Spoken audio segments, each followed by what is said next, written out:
RDD यानी rural development department और जल शक्ति विभाग में पदों पर भर्ती के हवाले से खबर है। JKSSB ने इस हवाले से अधिसूचना जारी की है। 128 पदों पर भर्ती के लिए नोटिफिकेशन जारी किया गया है, जो कि खुशखबरी है जम्मू कश्मीर के लोगों के लिए। जल शक्ति विभाग में ड्राफ्ट्समैन की 150 नौकरियां, फॉर्म जमा करने की तारीख का भी ऐलान कर दिया गया है। अधिसूचना जारी करते हुए अंतिम तारीख 16 जून बताई गई है।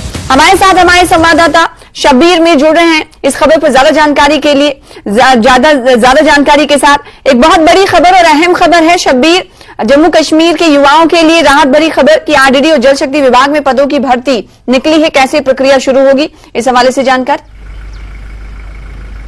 जी बेशक, अच्छी खबर उन लोगों के लिए जो रोजगार के इंतजार में बैठे हैं। 128 कुल पोस्टें हैं, उनमें से 105 जो है वो जल शक्ति महकमे की है और ये डिविजनल कैडर की पोस्टें हैं। उसमें ड्राफ्ट्समैन लगाने हैं 105।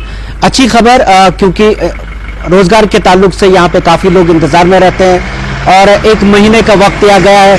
17 तारीख से ऑनलाइन फॉर्म भर सकते हैं और 16 जून तक ये मियाद रहेगी, आखिरी तारीख जो है फॉर्म भरने की।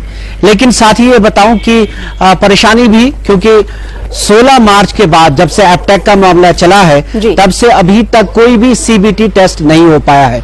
जो बेसिक टेस्ट है, बुनियादी टेस्ट है, कंप्यूटर बेस्ड टेस्ट, वो नहीं हो पाया क्योंकि एपटेक की जो कंट्रोवर्सी है उसकी जो अगली तारीख है वो 19 अप्रैल को है, यानी कुछ दिन बाद। वहां पे शायद उम्मीद ये है कि वो तय हो जाए, वो मामला खत्म हो जाए, तो जो बाकी सारी भर्तियां हैं जिनके टेस्ट नहीं हो पाए हैं और जो इंतजार में है, तकरीबन 2800 की जो भर्ती थी CBT टेस्ट, वो उन्हीं दिनों होने वाले थे। 900 पोस्ट जो है वो जल शक्ति महकमे सिविल इंजीनियर्स के हैं और 900 ऐसे हैं जो पहले से जिनका एक बार टेस्ट रद्द